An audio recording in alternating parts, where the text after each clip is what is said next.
Bienvenidos al segundo episodio del proyecto CVFC, un proyecto que os adelantaba hace un mes en formato podcast y que ahora vamos a ir profundizando. Hoy tenemos un episodio dividido en dos partes.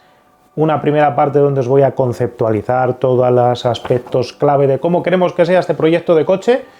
Y una segunda parte donde vamos a hablar con Paul Santos, que va a ser el encargado de marcar las directrices estéticas del coche a partir de mis peticiones, que ya veréis que no son pocas. Y va a entrar ahí el juego un poco subjetivo de encontrar el camino para conseguir el diseño del coche que queremos hacer. Pero vamos a empezar por el principio, vamos a ver bien lo que queremos hacer. El otro día en el podcast os hablaba un montón de cómo poco a poco la industria del automóvil se ha convertido en algo masificado, donde hay que fabricar millones de copias de un coche sobre una misma plataforma para poder conseguir rentabilidad, donde se ha automatizado toda una barbaridad, donde cada vez hay menos horas de mano de obra tanto en producción y desarrollo del vehículo, tanto en fabricarlo como en crear la ingeniería, y eso nos está quitando a los clientes la capacidad de tener productos distintos en el mercado con distintas soluciones técnicas que difieran mucho entre sí. Estamos viendo coches que en el segmento C son prácticamente clones unos de otros, en parte porque solo hay 5 grandes grupos de fabricantes y en parte porque, como se apalanca tantísimo dinero, hay una versión al riesgo tremenda por parte de todos los fabricantes para no hacer algo muy distinto a todos los demás, porque el riesgo económico al que se enfrentan es tremebundo. Por eso nosotros queremos hacer las cosas un poco distintas. Con el proyecto CVFC estamos buscando una manera alternativa de hacer las cosas con mucha más mano de obra y en un concepto en el que el dinero que te gastes a la hora de comprar el coche vaya dirigido hacia la ingeniería y hacia la diferenciación del producto y hacia tener un coche mejor, y no para amortizar la automatización de la fábrica que fabrica el coche. Al final, el grueso, ya lo habéis visto, de los costes derivados de comprarse un coche, el grueso del dinero que le das tú al fabricante por eso, tiene que ver con pagar el enorme inmovilizado de haber montado una fábrica capaz de fabricar decenas, centenas, millones de unidades iguales a tu coche. O sea que no estás pagando por tener un coche mejor o un coche diferente, sino que estás pagando por tener ese coche que se tiene que fabricar en una fábrica ultra automatizada. Lo que vamos a ver es si con la tecnología, con el estado de la técnica actual, con el avance de la industria 2.0, como le queráis llamar, con otros métodos productivos distintos, podemos realmente crear un coche fabricado en muy baja serie, en pequeñas factorías de 2.000, 3.000 unidades en cada una de esas pequeñas factorías deslocalizadas, para ver si podemos crear un coche que sea competitivo y realmente interesante para el cliente final. Pero todo tiene que empezar por donde están las siglas, unas siglas que van a caracterizar todo el proyecto. No va a ser el nombre comercial del coche, no se va a llamar CVFC, sería un nombre rarísimo, pero sí que esas siglas son para mí los 3 puntos básicos para el coche que quiero hacer, que es cheap, versátil y fun. En inglés, barato, versátil y divertido. Barato es el primer aspecto que he querido darle un peso, porque realmente nos hemos quedado sin coches divertidos de conducir, versátiles, que sean genuinamente baratos. En España, que somos un mercado con poco poder adquisitivo respecto a Alemania o a Francia o a Italia, lo que ocurre es que nos gastamos de media 17.000 euros en un coche nuevo. Y por 17.000 euros realmente hay muy poco que comprar que cumpla las facetas de muy versátil o un coche aspiracional, que además sea divertido de conducir los fines de semana. Ese aspecto de coche que pueda hacer todo realmente ahora mismo no existe. Así que el objetivo que tenemos nosotros marcado es que, sin desviarnos mucho de esos 17.000 euros de gasto medio de un español en un coche, podamos ofrecer mucho más. Un coche aspiracional, un coche que genuinamente te quieras comprar en una mera herramienta de transporte sin tenerte que ir a los 45.000 euros de un compacto deportivo, que es lo que cuestan ahora mismo. ¿Cuál es el precio realmente objetivo que tendríamos nosotros? Siendo honestos, la verdad es que bajar de los 25.000 euros es poco menos que imposible, a nada que conozcas un poco esta industria y cómo funcionan los costes de producción, pero nuestro objetivo, mi objetivo original, eran 20.000 euros. Hablando con los miembros de este proyecto, con las que van a ir apareciendo en el canal, cada vez hemos visto más incierto poder alcanzar esos 20.000 euros de objetivo, pero voy a quedarme con deciros que la horquilla de precios en la que nos queremos mover ronda los 20 a 25.000 euros para un coche lanzado en 2026-2027, de aquí a 5 o 6 años.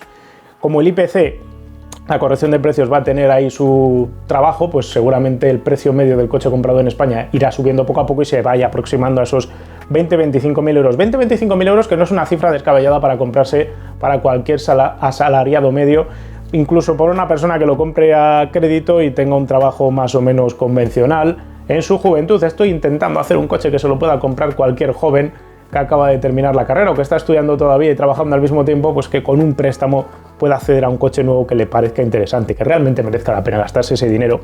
El segundo factor es el de versatilidad. Habréis oído mil veces decir, si quiero un coche deportivo lo que hago es me compro un Miata de segunda cuarta mano de 10.000 euros y lo compagino con mi coche diésel para todos los días. Pero la problemática es que el grueso de las personas de menos de 30 años no tienen capacidad para tener dos coches. Mucho menos para tener un coche de 10.000 y luego otro coche de 10 o 15.000 euros o lo que sea. Porque hay que pagar dos seguros, porque hay que pagar combustible, porque hay que aparcarlos en algún sitio, porque tienen mantenimiento los dos. Eso complica mucho las cosas y lo que a mí me llama de hacer este proyecto, aunque sea un proyecto que se quede solo en algo teórico, es crear un coche que pueda combinar lo que ha combinado un GTI de toda la vida, que es un coche divertido para los fines de semana, pero suficientemente versátil para que lo podáis utilizar en el día a día. ¿Y eso qué implica? Pues las cosas irrenunciables a las que no estamos dispuestos a renunciar cuando nos compramos un coche nuevo, ofrecerlas en este paquete. Para mí esas necesidades están claramente delimitadas en unos 350 litros de maletero más o menos, 4 plazas, 4 puertas o 2 puertas más 2, ya veréis por qué digo esto de 2 puertas más 2, que quepan 4 adultos de percentil 95 dentro del coche, que eso es, la verdad, realmente complicado. De hecho, si buscaseis meter adultos de percentil 95 en un coche compacto actual, no caben. Esa es una de las problemáticas, siempre vamos ajustados. Está claro que 2 personas de unos 73-75 de mi talla sí que caben 4 sin ningún problema, pero si ya tallamos el coche para que quepan adultos de percentil 95, pues mejor que mejor. Y no puede ser un coche que te condene, tiene que ser un coche que te permita hacer viajes de vacaciones, para ir a trabajar todos los días, que no te arruine a nivel del consumo de combustible y que tenga todas las cosas que esperas de un coche moderno, es decir, compatibilidad con Google y Apple en el sistema de infoentretenimiento, navegador, climatizador y todos los elementos de seguridad mínimos, indispensables por un lado porque tú los quieres y por otro lado porque son también indispensables a nivel legal. Y el tercer factor es el de la diversión. Quiero hacer un coche divertido, un coche que por las yemas de los dedos sientas la textura de la carretera, que te emocione, que te saque sonrisas, que notes cómo fluye la carretera, que se sincronice con tus sentimientos, que tenga esa pasión a la hora de conducir, lo que echamos tanto de menos en un coche actual. Y para mí eso tiene claros factores mecánicos y técnicos que son relativamente fáciles de meter dentro del producto y que no necesariamente tienen que ver con meter 700 caballos o que el coche acelere como un Tesla.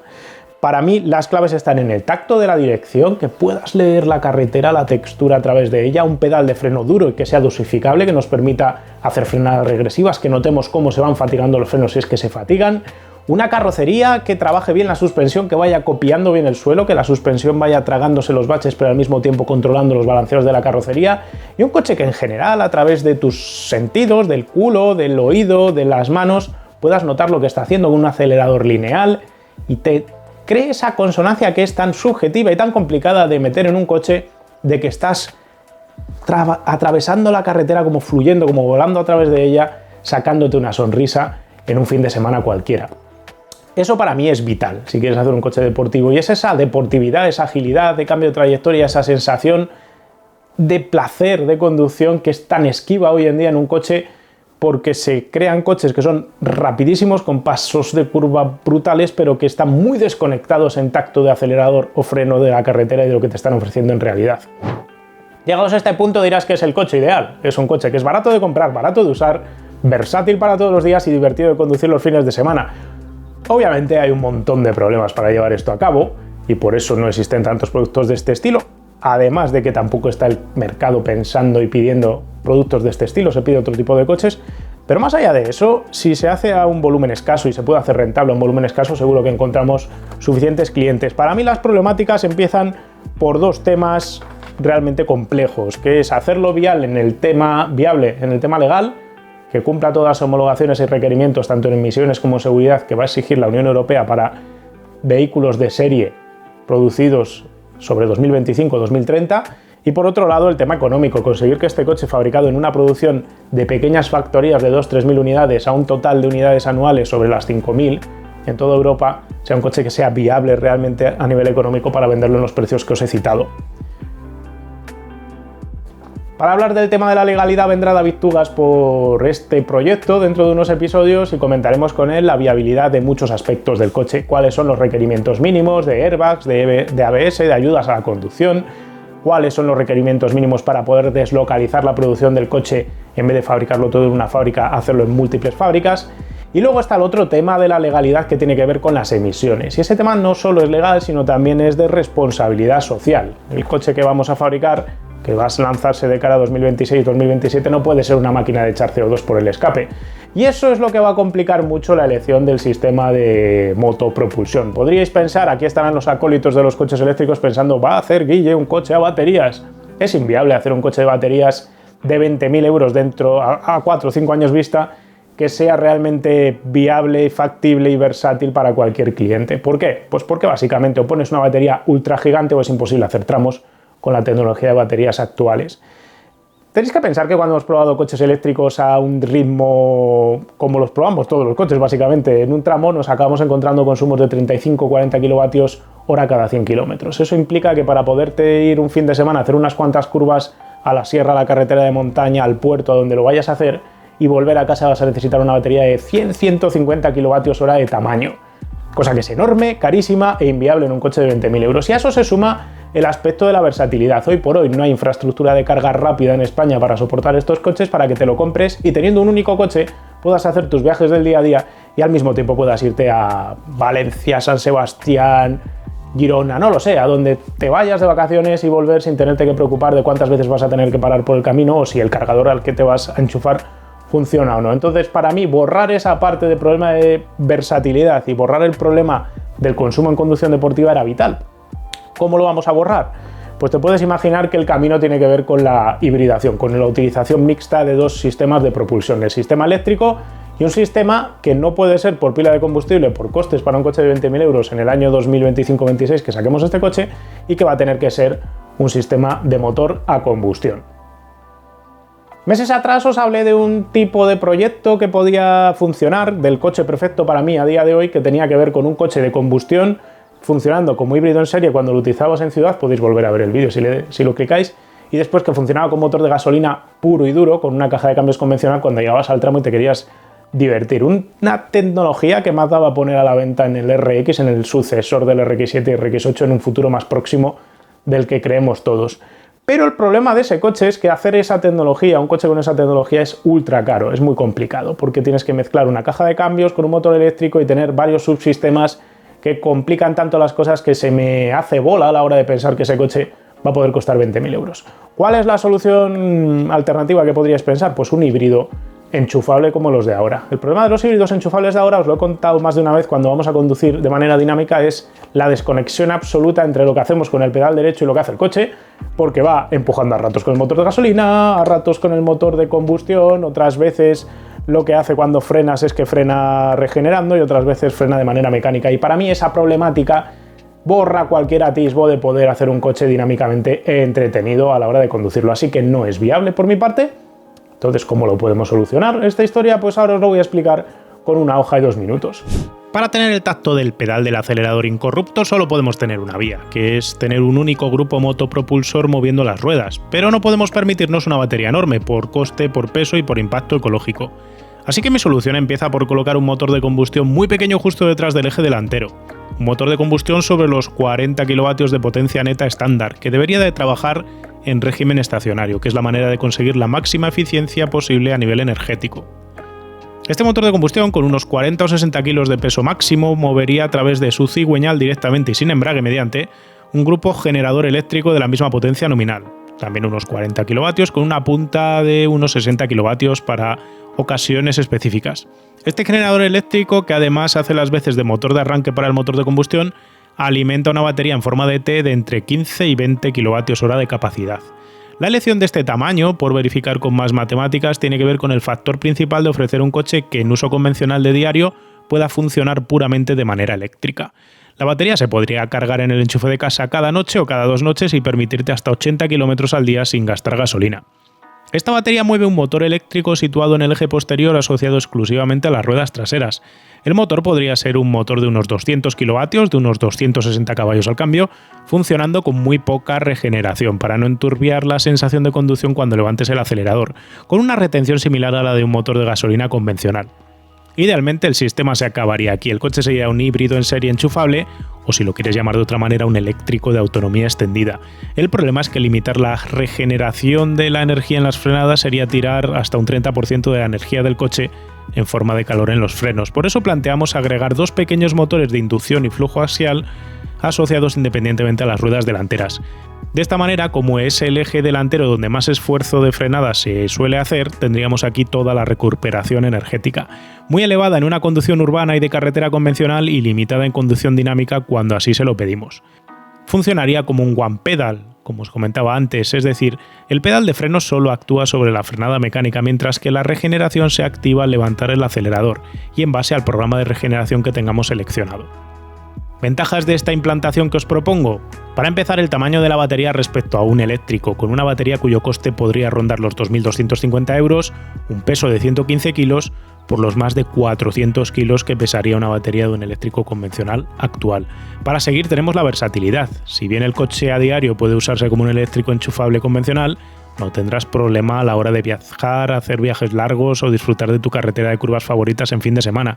Y para concluir, con el motor de combustión trabajando a régimen cuasi estacionario, los consumos medios durante los viajes largos deberían rondar los 4 litros a los 100 y no llegar a los 7 en conducción dinámica. Y todo esto con la capacidad, al menos con las regulaciones actuales en la mano, de poder lograr un objetivo de homologar un consumo medio de menos de 2 litros a los 100 según WLTP, lo que permitiría al coche superar todos los criterios de comercialización de 2030. Sería muy importante aquí considerar el software de gestión de trasiegos energéticos y sobre todo decirle al coche a dónde vas a ir cuando inicias el viaje. De esta manera la predicción que pueda hacer sobre cuándo encender el generador de combustión para recargar la batería sería mucho más atinada.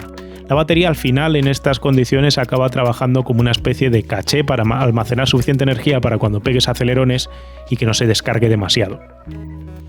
Y después de ver el implantamiento técnico, dónde va el motor, dónde va el generador y todo eso, lo que os voy a enseñar ahora es las dimensiones generales del coche y a Paco y a Agapito, que son los 2 modelos de humanos percentil 95 chicarrones grandes los dos, para ver qué caben en el coche. Lo primero que vamos a hacer es ver las medidas que hemos elegido para el coche. Esto es lo primero que hay que fijar cuando empiezas a hacer un coche, básicamente, para saber por dónde quieres moverte.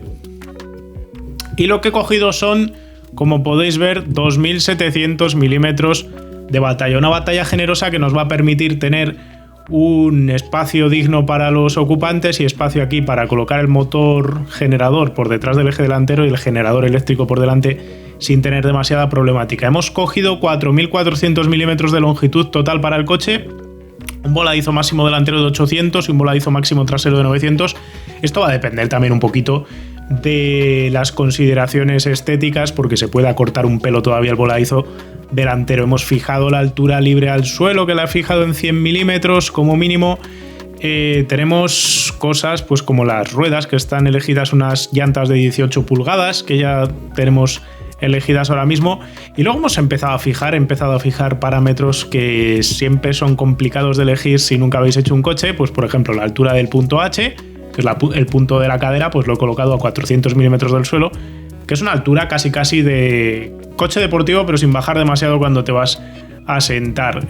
Ya veis que se va bastante con las piernas medio estiradas y eso encoge bastante al pasajero de atrás. Podéis pensar que la posición del pasajero de atrás está un poco comprometida respecto al pasajero delantero, pero estos percentiles 95, si lo hicieseis en un coche de segmento C ahora mismo, saldría todavía más apiñados estos dos pasajeros. Si se hace el coche con más altura, si pudiésemos colocar las cabezas de los dummies más arriba, se plegarían un poquito más las rodillas y con esta misma batalla conseguiríamos un poco más de espacio, pero eso haría que el coche ya no tuviese los 1.350 milímetros que hemos marcado de altura máxima, que es una altura a medio camino entre un coupé y un sedán convencional. Vamos a decir que estamos haciendo una especie de sedán deportivo de 2+2 puertas. Ahora cuando venga Paul en escasos minutos vais a ver a lo que me refiero. Otro de los puntos que he fijado son los 520 milímetros que hay entre el eje delantero y lo que es el pilar A, la base del pilar A, el punto A concreto que lo tenemos aquí a 870 milímetros de altura. Aquí es donde se acabaría, donde aterrizaría el pilar A, vamos a decir,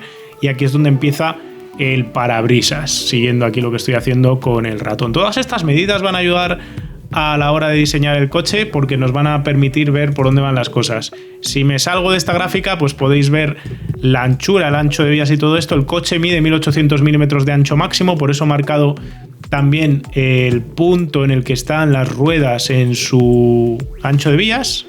tenemos este ancho de vías. Os voy a decir ahora mismo cuál es el ancho de vías exacto del coche. Tiene un ancho de vía de 1000. Pues no, aquí está el ancho del todo del coche. Son 1800 milímetros que tengo aquí de anchura total del coche. Y si cojo esta distancia con esta distancia, tengo 1600 milímetros de ancho de vías, que es una medida bastante generosa, la verdad. De esta manera tenemos un coche que, sin ser exageradísimamente ancho en ese 1800, no nos va a generar problemas después a la hora de colocarlo por ciudad.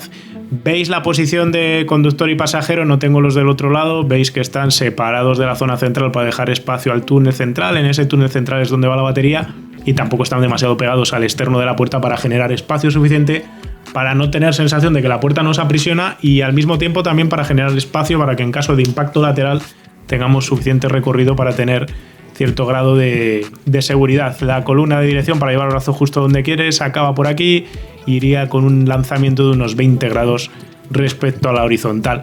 Y con todo esto yo creo que tenéis una idea bastante clara ya de las medidas del coche. Tengo también marcados pues los ángulos de ataque y de salida, pues las cosas típicas, los ángulos de salida de las ruedas cuando se mueven respecto a la carrocería, la posición del neumático arriba del todo cuando se comprime a tope la suspensión, que tiene 100 milímetros de recorrido en compresión. Todas estas cosas son necesarias previamente antes de poder hacer cualquier tipo de diseño estético del coche. De todos estos aspectos clave de empaquetamiento tendremos tiempo de hablar mucho más en este proyecto. En episodios venideros bajaré mucho más al barro para explicaros estas cosas, e incluso haremos un ejemplo de un sistema funcional equivalente de manera escalada más pequeña. Pero si este es un coche aspiracional, lo primero que tiene que hacer es entrarte por el ojo. Así que entender este coche sin entender su forma externa no tendría ningún sentido. Yo tenía bastante claro cómo quería que fuese el coche y tenía una filosofía bastante nítida, pero tenía que contar con un diseñador profesional para llevarla a cabo, y es ahí donde entra Paul en esta ecuación. ¿Qué tal, Paul? Otra vez, buenas. Buenas, ¿qué tal? ¿Cómo te has dejado engañar esta vez? Explícalo. Pues porque soy muy fácil de engañar yo realmente.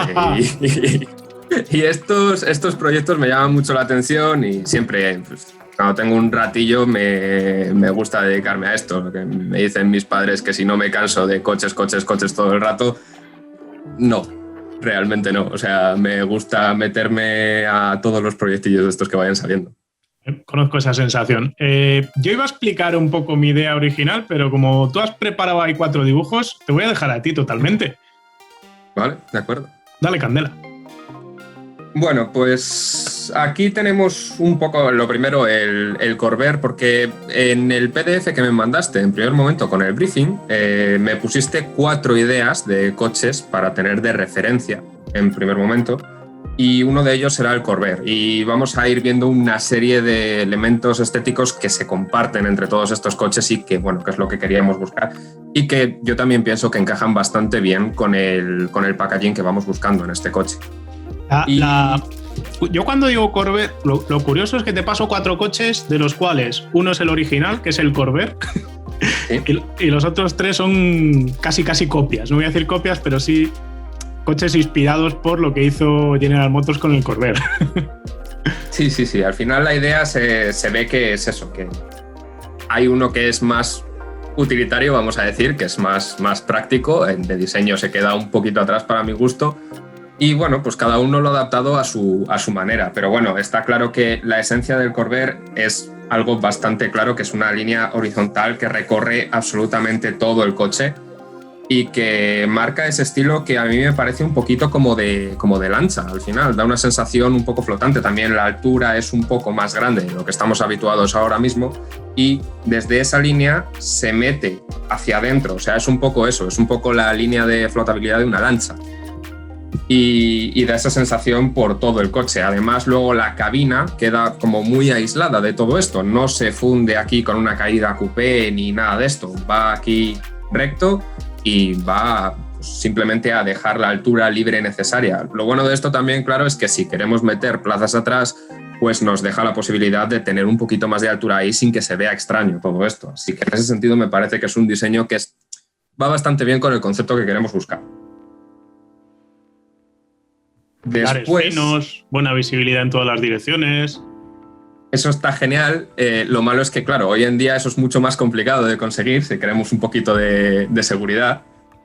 Pero claro, lo bueno de esto es que si queremos conseguir una sensación parecida, podemos utilizar el truco de dejar un techo flotante y pintar los pilares de negro. Y en ese caso, pues podremos conseguir una sensación así como de mucha visibilidad, aunque lamentablemente no tengamos tanto, porque es difícil hacer eso. Después, el siguiente que había en el PDF era el R8, que es el que digo que es un poquito más utilitario, porque al final de proporciones se ve que el coche no es tan ancho. Además, el hecho de juntar más los faros aquí hace que se vea un poquito más estrechito. Pero la esencia estética es la misma, es una línea que recorre todo el coche, que aquí va a pico y le da una gracia. En vez de lanzarse tanto hacia adelante, el pico baja hacia abajo. Es otra forma de hacerlo. Y bueno, la esencia se sigue manteniendo más o menos la misma. O sea, es al final una línea que recorre todo el coche, que le da la esencia. Y en este caso, pues tenemos otros elementos que, bueno, pues también le dan su propia estética, que es, por ejemplo, esta línea de estilo aquí, que, bueno, pues le da otro toquecito. Después está el BMW el 2002, que siendo también bastante utilitario en el sentido de que tenemos la cabina bastante más grande que en el Corvair respecto al resto del coche, o sea, sigue siendo un espacio bastante grande. Me parece que el hecho de haber afilado más aquí el frontal y vuelve a tener esta caída hacia adentro, me parece que a mí, al menos estéticamente, me gusta bastante más cómo está conseguido. Y es esa esencia de dejar el morro muy chato al final con muy poco voladizo ahí. De hecho, es que este coche, pues si lo consideramos desde este punto, sí, pero si lo consideramos desde aquí, es que no tiene voladizo. Literal. Entonces, es esa esencia de un voladizo muy corto delante y detrás sí que deja un poquito más, que esto ya es más típico de BMW, de dejar más el peso detrás de la rueda trasera. Pero, de nuevo, es esa esencia de cabina muy aislada del resto del coche y un diseño más de lancha que recorre todo. Y el último, que es mi favorito, no lo voy a esconder, es el Alfa Romeo, el GTV, la Giulia Coupé, que bueno, pues a mí personalmente me gusta mucho y hay varios elementos de este coche que me gustan sobre los demás, como por ejemplo es esta ligera caída que tenía hacia atrás en este hombro, que bueno, realmente no llega a ser una caída porque este punto está prácticamente a la misma altura que este. Lo que pasa es que estéticamente da la sensación, porque esta línea sube un poquito, entonces se va estrechando la trasera y va dando esa sensación, que la verdad es que a mí personalmente sí que me gusta mucho. Y el paso de rueda queda aquí más marcadito sobre el capó, que es bastante plano.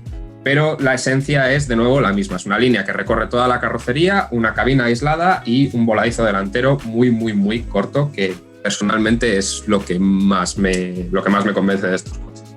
Muy pocas líneas, un coche súper hecho por el tema de las proporciones y porque están muy bien atinadas, pero es que no tiene líneas este coche.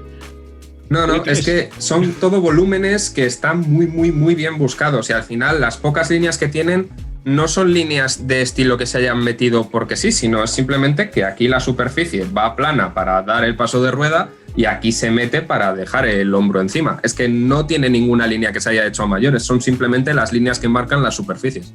Entonces es muy, muy limpio y muy sencillo. A mí realmente eso me gusta mucho, pero bueno, hoy en día quizá algo tan limpio no se termina de ver. Por ejemplo, en el Tesla Model 3 la gente lo ha criticado muchísimo básicamente por no tener parrilla, que deja la marca ahí de esa forma. A mí sí que me gusta, pero la gente está acostumbrada a otras cosas estéticamente hoy en día. Entonces quizá hay que reinterpretar esto de otra forma para darle ese toquecillo de modernidad.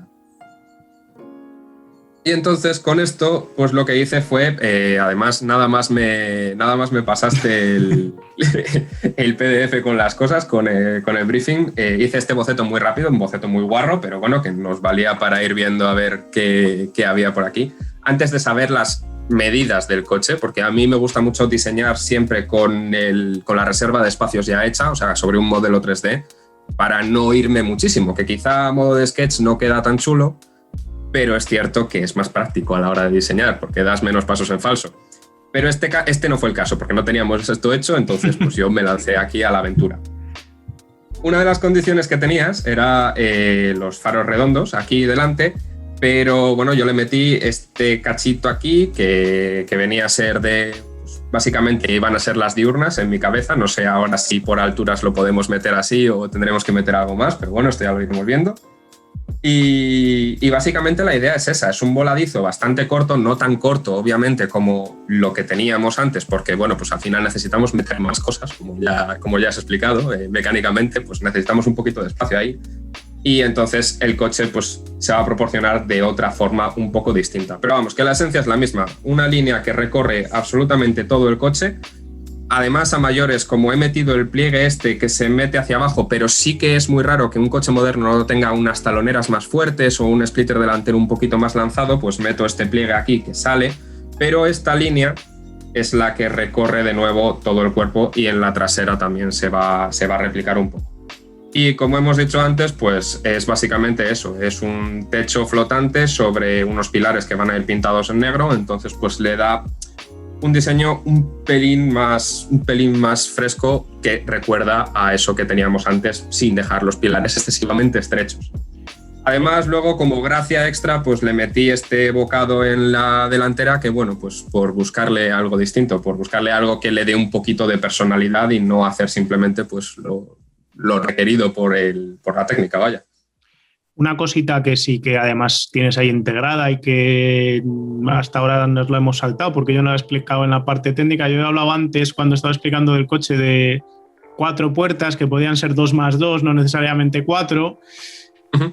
La problemática que nos encontramos hoy en día con los coches compactos de 3 puertas y por eso se han dejado de vender y los de segmento B, además del coste para el fabricante de tener las 2 carrocerías, es que los clientes, a medida que se hacen más mayores, tienen miedo a no tener puertas de atrás.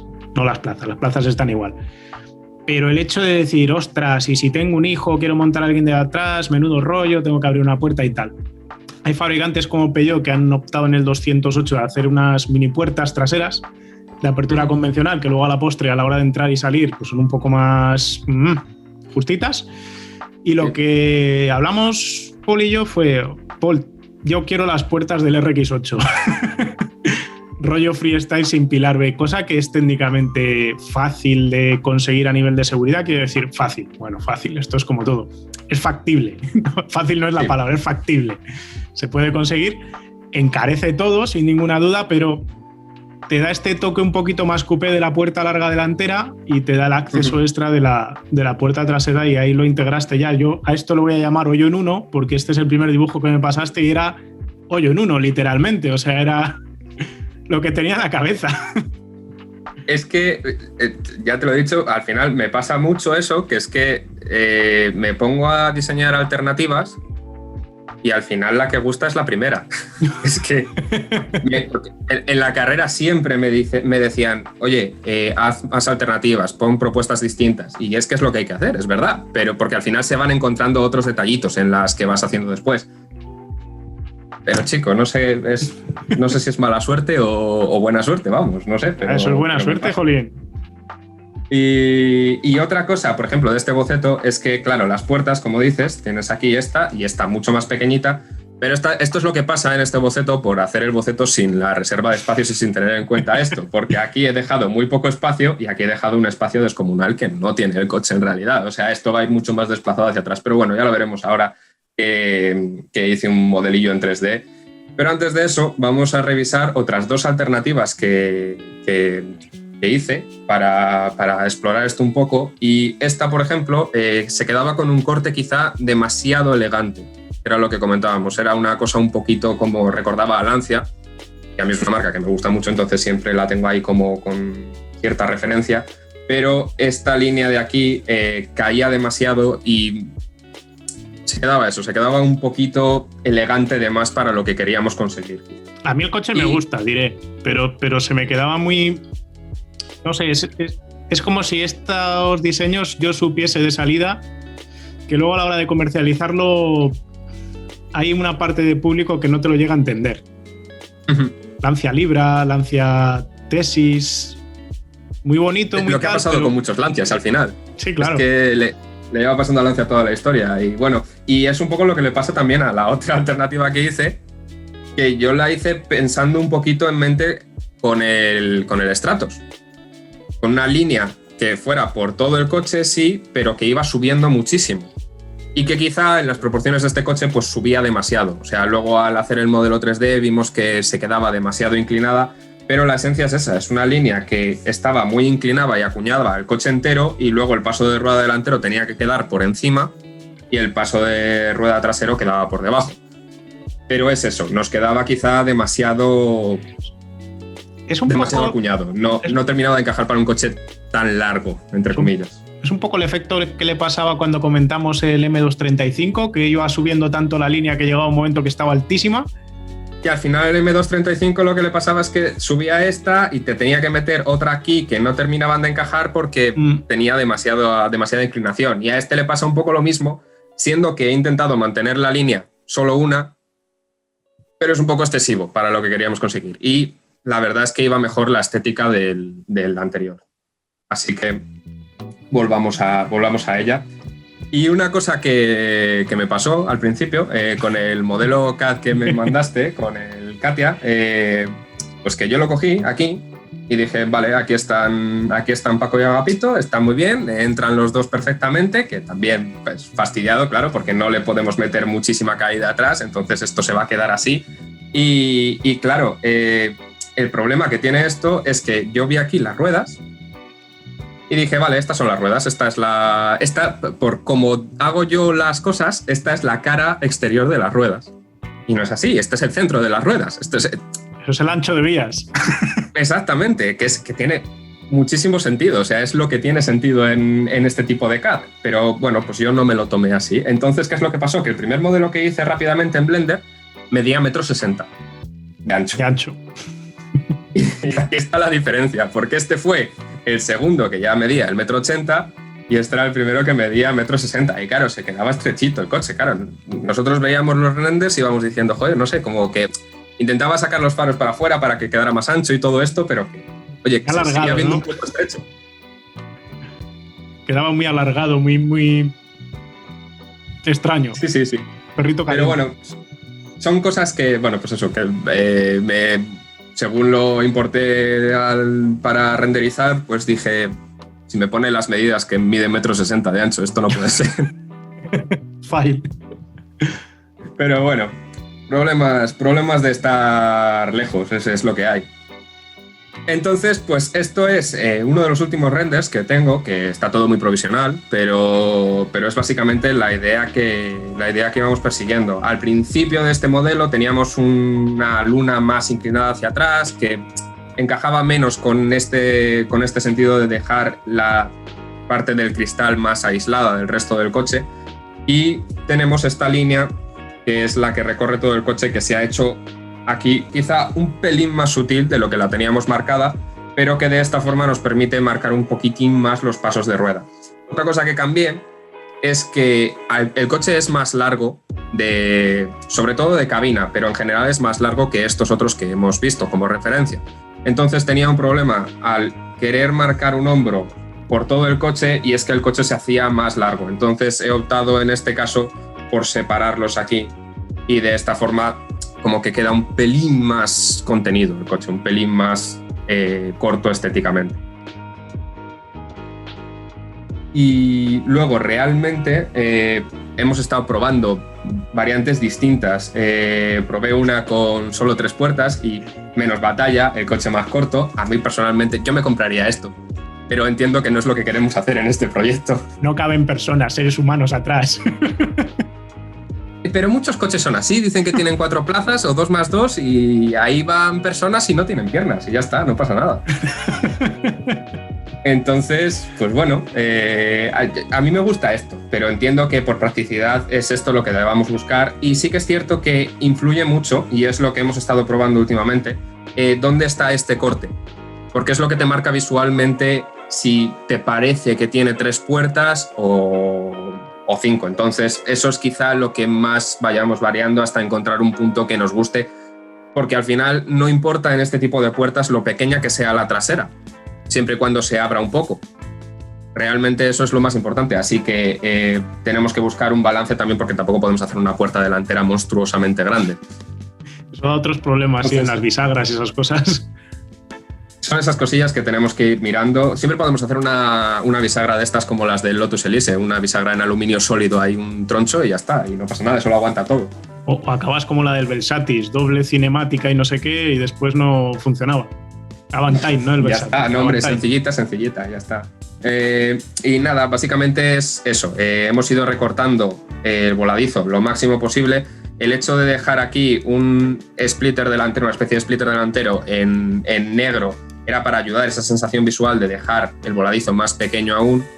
Y son esas cosas las que hemos ido intentando buscar, pues, un poquito iteración tras iteración. Y en la trasera, que aún no está muy desarrollada, pero bueno, es un poquito lo que teníamos pensado, la caída del cristal trasero va fundida con la chapa. De esta forma, la línea esta puede subir un poquito, no se queda tan horizontal y no tenemos aquí un corte de repente que haga que el maletero esté muchísimo más alto que el resto del coche y quede una cosa extraña, quede como muy acuñado de más, quizá.